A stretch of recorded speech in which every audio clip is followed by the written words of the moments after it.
Hello, my name is Vanessa Kitzie. I'll be describing my dissertation, tentatively titled, Examining the Information Practices of LGBTQ Individuals. Consider the following scenario.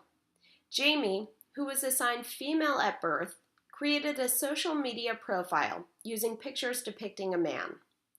Using this profile, Jamie was able to express masculinity and be recognized by others as male. He currently identifies as male, partly due to this experience. In this scenario, Jamie engaged in an information practice to explore his masculine identity.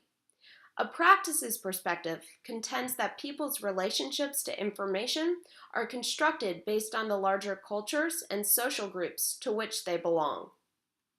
Employing a practices perspective provides an alternate interpretation of scenarios like Jamie's when compared to prior library and information science research. For instance, using Chapman's theory of information poverty, one would view Jamie as engaging in a deceptive act.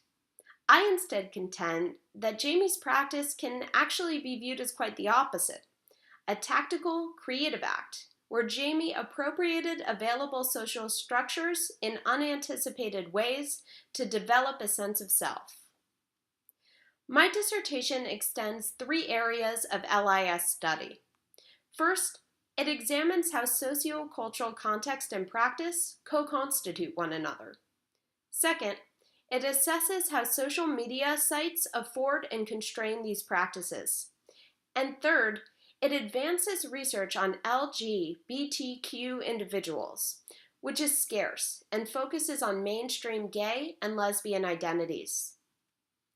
To address my research questions, I collected data from 2 sources: question best answer pairs from the LGBT thread of Yahoo Answers, and interviews with 30 individuals. This data collection strategy allowed me to triangulate larger cultural perspectives within Yahoo Answers with social group perspectives from interviews. My data analysis followed an emic and etic approach. High-level etic codes were deductively generated from the conceptual framework, while inductive emic ones were nested within them. As data collection progressed, I used the constant comparative method to revise conceptual categories. LGBTQ individuals don't search for information in a vacuum. Instead, they contend with the messiness of lived reality, which can lead to complex and contradictory information practices and outcomes. I'll present some key themes from my findings by extending Jamie's scenario. Jamie grew up in an environment that didn't provide him the opportunity for identity expression. This lack of opportunity wasn't due to a dearth of information, but rather Jamie's membership to social groups and a larger culture that closeted transgender identities. Such closeting instilled in Jamie a lack of awareness of alternate identity expressions and a fear of exploring the unknown. To Jamie, the internet offered a means to escape these constraints by allowing him to construct his own transgender narrative. However, what occurs in digital spaces also has consequences in physical ones. There was a call for authenticity in the digital spaces where Jamie interacted that was tied to his body. If those interacting with Jamie found out that his masculinity was not reflected in his body, he ran the risk of being labeled as deceitful and fake. But authenticity was not just a demand made of Jamie by insiders within a culture or social group. It was also made by transgender communities themselves. Jamie had to decide to either adopt practices that would reinforce his insider status within the community, even if they went against how he felt, or he could exercise realness by exploring more complex possibilities for how he practiced information.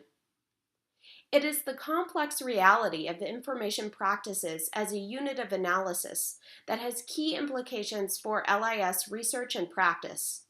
Bringing these practices to the analytical forefront reveals a host of experiences not fully captured by previous theories. In the library, My findings question the emphasis placed on collections. Instead, I suggest that we question the larger social and cultural discourses our own information practices communicate and who serves to benefit from them.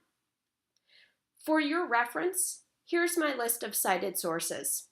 Thanks for listening to my talk. Should you have any questions, I've provided my email address. Please reach out. I look forward to hearing from you.